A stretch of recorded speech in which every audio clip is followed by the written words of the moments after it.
As of this moment, we are filming this video about 2 hours and 10 minutes into the month of December. Indeed. Which means we recently just exited the month of November. That's kind of how it And works. you know what happens when we exit months? Tell 'em, Hawk! We have to do a top 5 video. Yep, that's what we do. And we alternate, and I did October. So he's going to take November and tell us what are the Travis top 5. Yeah. Well, that's as many as half of Ty Dillinger. Yes. So, to reiterate the rules, it's anyone I deem worthy, anyone that made some sort of impact on me throughout the entire month.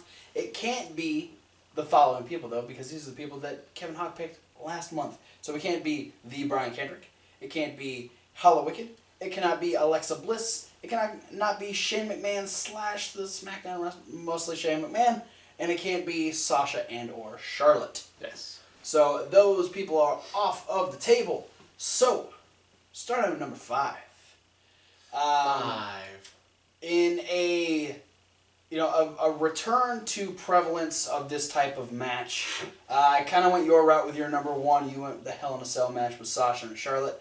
I'm talking about the Men's Survivor Series match. Just because, Survivor Series matches hadn't been an important thing for the last few years. And so that's an understatement. So, for the month leading up to the show, we had the build of, it was going to be Raw versus SmackDown in 3 different matches. And the women's match was good. The tag team match was a lot better than we expected it to be. But the fact that the men's match not only was an hour long, but had such a great progression in the story, it was one of, considering how lame these matches have been in recent years, it was one of the best Survivor Series matches in a very long time. I'm going to go out on the limb and say it was one of the best Survivor Series matches in history of the Survivor Series pay-per-view. Yeah, and I mean, you've been watching Survivor Series a lot longer than I have. Yeah. So, that's a big pedestal to be on, because Survivor Series was so important back when it was first added to the pay-per-view roster, if you want to say that. Specifically for me... I don't want to say that. Fine, don't say that. Specifically for me, I really enjoyed the small Shield reunion that we had. Just because, even though it was set up, I didn't really expect it to be as flourished as it was. And just that moment when Seth and Roman are pulling security guards off of Dean Ambrose so they can have that moment was just really cool to watch. And it's the first time in a long time that all three of these guys are baby faces. Yeah. Despite the fact that people hate Roman Reigns, but they'll put aside their hatred for him when he's part of the Shield. And then as soon as that was over, it was boo. Yeah. Boo. Yeah. That was cool. Oh, boo. They did the Shield powerbomb. Oh wait, Dean Ambrose is gone and Seth Rollins gone. Fuck Roman Reigns. Yeah, it was like they did that and they're like, oh, but it eliminated AJ Styles, which makes Roman closer to winning the match. Fuck. Boo. And speaking of all of them turning on Roman Reigns, you failed me. But I had a little hope at the end of that match because the Wyatts, Bray Wyatt himself, actually got a moment of glory on a pay-per-view. He won a pay-per-view main event. Over Roman Reigns. Over Top Ramen. That is fucking unheard of. Because they don't do that with the Wyatts. But luckily, I mean, he had Randy Orton in his corner. He also had Luke Harper out there helping him. So, it was fun to watch the Shield reunion. It's nice to see Bray Wyatt actually, getting some sort of a push. Will that continue this week in TLC? We don't know. We can hope, because we think he deserves it. We both voted for him. He's put up with a lot of shit. Check out the predictions video which comes out next. Yeah. Suck it. So, yeah. I'm going with the Men's Survivor Series team, or the Men's Survivor Series match at number 5. Moving on to number 4. Number 4. Also in the week of Survivor Series, we had NXT Takeover. Yes. And, this person, Much in the same way as Bray Wyatt, they get all this steam and then it just kind of like comes crashing down. But they finally got a chance, and even this past week on NXT, this person got a chance to really prove their worth once again. I'm talking about the Perfect 10, Ty Dillinger.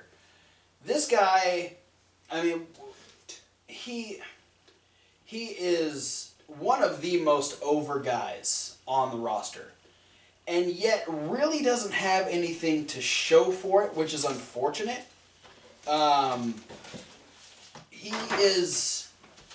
He's one of those superstars that you just hope for so much.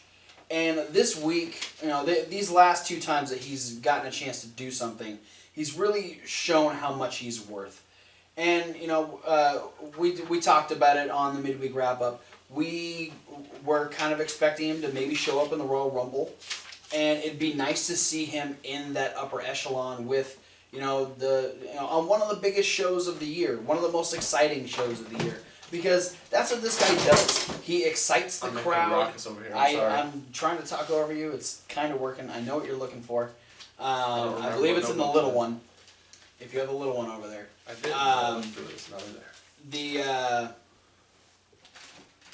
There's something special about Ty Dillinger, and he hasn't had a chance to really show it. But I feel like NXT Takeover plus this week on NXT was really him going, hey, put me in these matches, and I won't win, but I'm still gonna give you a fucking show because I am the Perfect 10 Ty Dillinger. Just put up 10 fingers. Ha! There you go. If I had to give him a value, it would be something like 10. Yeah. Now, Ty is a very special wrestler that doesn't get the attention that he really deserves, and I'm hoping that maybe this potential bump up to the main roster is what will actually give him something to run with, because he's fucking fantastic in NXT. In a strange turn of events, he's going to get drafted to SmackDown, in which Daniel Bryan will use him to choke out the announcers.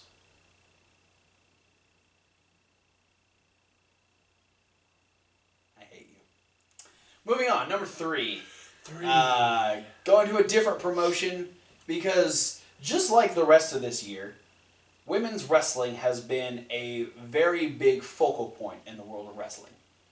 Yes. 2016 has been a good year for women's wrestling. Absolutely. And, it was just a matter of time before Lucha Underground jumped on that very same bandwagon and did exactly what they needed to do. Number 3 was the unfortunately very short-lived reign of Sexy Star as the Lucha Underground champion. Short and sweet. It's one of those things, it's really upsetting that she lost, but her loss did so much more for the show. Yeah. Because of how much extra heat it put on Johnny Mundo.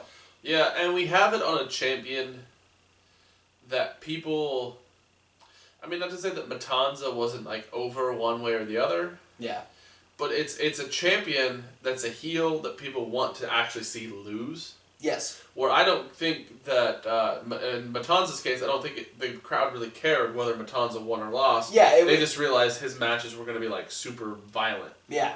It wasn't that wrestling draw where you're paying money to see a person win or lose with Matanza. It's just, we're going to watch somebody get beat up. That's it. But you're right. Johnny Mundo has a ridiculous amount of heat on him, and that is good for business. And the fact that Sexy Star is as sympathetic of a babyface as you can possibly get. She's small. She's a woman. She's a luchador. Everyone loves all these different things, and you have someone like Johnny Mundo come in and just completely ruin what was a great moment. That is amazing storytelling. That's why Johnny Mundo comes in and takes her spot at number 3. No. Oh. Still Sexy Star. Yeah, still Sexy Star. Because Sexy Star is a cornerstone of Lucha Underground. She is There's at least 4 of those. Technically you could have 3. Triangles, do you count the things of triangles as corners too? Sure. I've never really pondered about triangles and having corners. Back to Sexy Star. She's done a lot for the company. She's kind of had those moments where she's been in that spot where she can get the championship match. She was going to face Matanza and then ended up losing the Gift of the Gods Championship to Johnny Mundo. But then, just to kind of stick it to him, she went into Aztec Warfare. She survived the whole thing. She beat Mil Muertes to win it by putting the motherfucker through a table. So it's such a good moment, and watching someone who is as consistent as Sexy Star and just winning in grand fashion and even losing in grand fashion, Sexy Star absolutely deserves to be on the top 5. See. So my number 2 and my number 1 go together. Would you like to do your honorable mentions now? Honorable mentions. Alright, let's get down to business here. Let's do it. I'm going to start off honorable mentions with none other than Rich Swann. Hey! Who, in one of the very last days of November, defeated the Brian Kendrick for the 3rd time to become the new Cruiserweight Champion. Kudos to you, Mr. Swann. Beat Brian Kendrick for the 3rd time to become the 3rd Cruiserweight Champion. What? It's like a trilogy. Yeah. Get it? It's a trilogy, but it was thrilling. And you couldn't handle it. Neither could Brian Kendrick.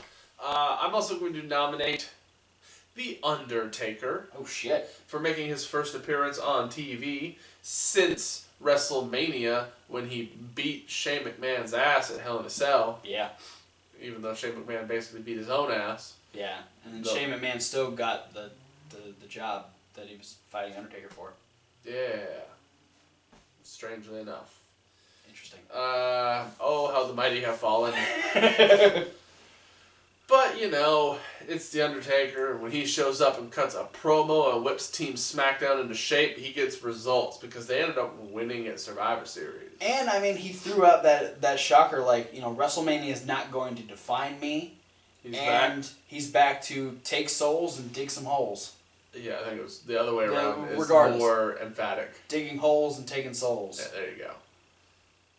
Yeah. No. And one other honorable mention to another legend of wrestling, Rey Mysterio. Hey! Of Lucha Underground, for being the first person to defeat Matanza. Yeah, now he's going to pay for it. Yeah. It's okay, though. We'll see. We love Rey. We do. Rey, we'll miss him. It's going to be really sad when he's not in Lucha Underground after he faces Matanza. Oh, man. A couple of days before I meet that motherfucker. Yeah. All right. Good choices for some honorable mentions. Yeah. Now I'm going to take you back to Survivor Series weekend. Back to Toronto. Survivor Series was good. It had its moments. We had some great matches. But the best match wasn't on Survivor Series. No, it wasn't. The best match was in NXT. The best match was 3 matches. Say what?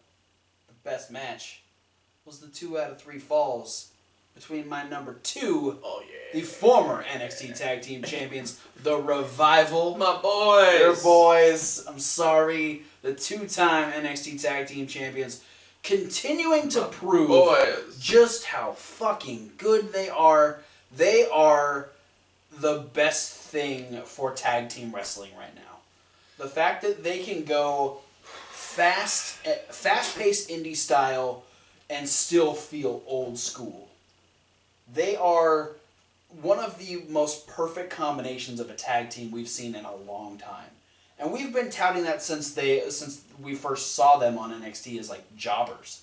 Yeah. They felt old school, they felt real, and it's so much fun to watch how they interact with any team they face. Yeah, if you need any more proof of how much of a throwback they are, go over to What Culture Wrestling's video promoting the top 10 WWE Tag Team Champions of all time, and they make about 30 different comparisons between the Brainbusters, Arn Anderson and Tully Blanchard, and the Revival. Those are the same team that I always compare them to. Arn Anderson and Tully Blanchard are Dash and Dawson. And if you don't believe What Culture Pro Wrestling or Kevin Hawk, go listen to the Steve Austin show where he said the exact same thing, that they remind him of any combination of the Four Horsemen you could put together, any combination of an old school tag team you could put together. That's exactly what Stone Cold Steve Austin likes about the Revival. And if you don't believe us, or you don't believe What Culture, or you don't believe Stone Cold Steve Austin, go fuck yourself. Yeah, you just don't deserve to be watching this. Leave. Just leave now. Because that's way too many people to not agree with. And we don't need that kind of negativity in our lives. Yeah, we hit the whole gamut. You're the reason we can't have nice things. Regular people, redneck people, British people. Old people. Stone Cold. Stone Cold. He's 50. Yeah, he's alright. He's medium. And we talk about old school guys like Tully Blanchard and Ric Flair. They're old. Yeah. But for real. But yeah, they're my boys. The Revival are fucking amazing, and they deserve to have that moniker of the first ever two-time NXT Tag Team Champions. I feel like I just come up with an idea. I think the Revival are going to be the first ever four-time NXT Tag Team Champions. That's not going to happen. I think it is. Nope. I think they're going to hang around. They're going to become four-time. Even if their fourth reign only lasts like 1 week. Because I think they're going to keep running with this so hard that they're going to give Dash and Dawson a reason that this is going to be their new taunt. Just so they can do the four. Oh, God. And then they're going to bring Arn Anderson and Tully Blanchard to be their managers. We shall see. But brings us to number 1. Where there's a tag team loss, there's a tag team win. I think I follow. When one team is no longer champions, there has to be another team that is the champions. Or vacant. Vacant didn't make it on the list this month. But the number 1 on my top 5 is the year in the making, the Cinderella story, if you will. Your brand new NXT Tag Team Champions, Tommaso Ciampa, Johnny Gargano, #DIY. My boys! the happy side of this 2 out of 3 falls coin for Kevin Hart. Hey, I'm wearing one of them. Yeah, there you go. You need to get yourself a Tommaso Ciampa t-shirt. I like my Shinsuke, man. He's But he ain't a champion. He's a king of strong style. He's always got a title. But not a belt. He's got a lot of belts, and they're all really cool. But we're talking about the tag team belts that are currently around Johnny Wrestling and the Psycho Killer's waist.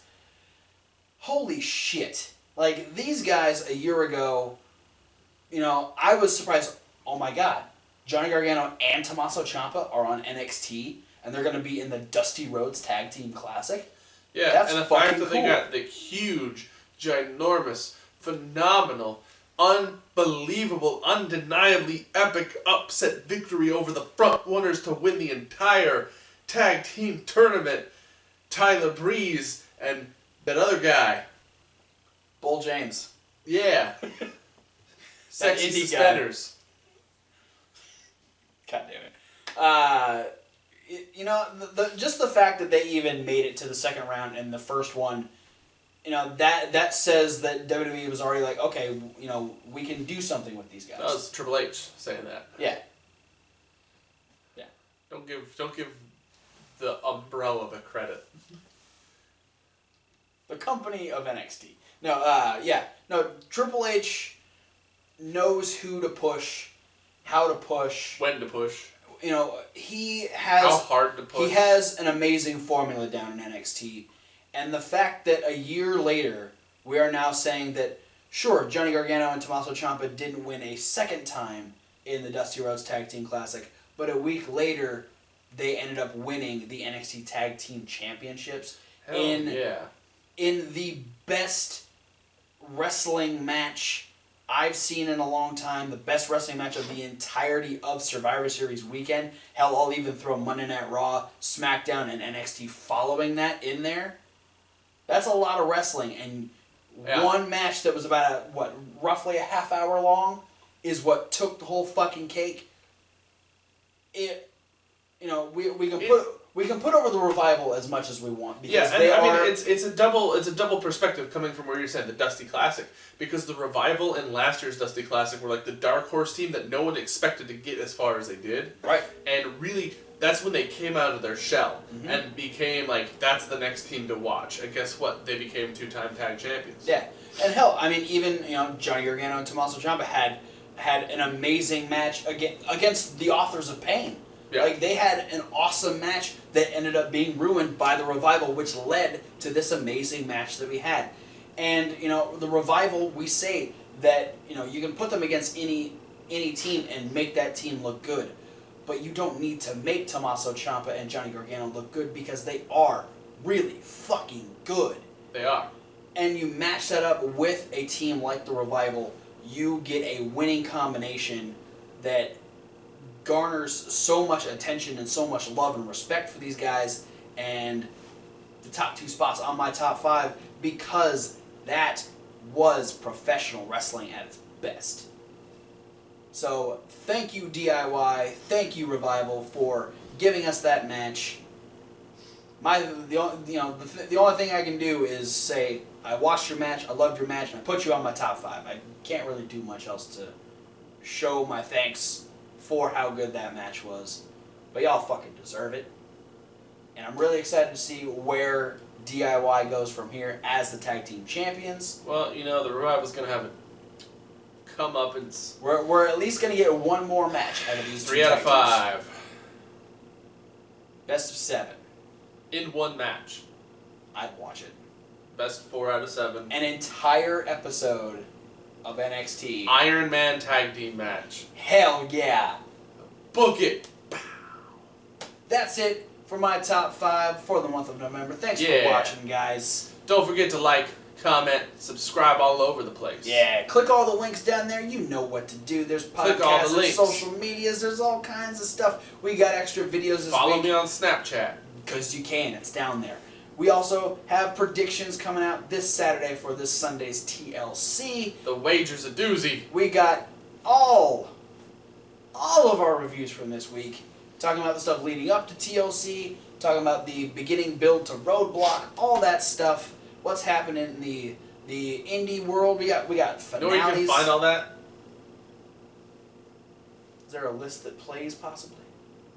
Oh yeah, you best believe it. If you're watching on YouTube, the YouTube version on the screen of the computer, it's over there on the other side of me, from him, outside. And if you're on the mobile device, it is right below you, or us, actually. Scroll a little bit. Below all of us. You'll get there. Yeah. Just look. But guys, thanks for watching. You said but guys. We'll see you on whatever video you decide to watch next.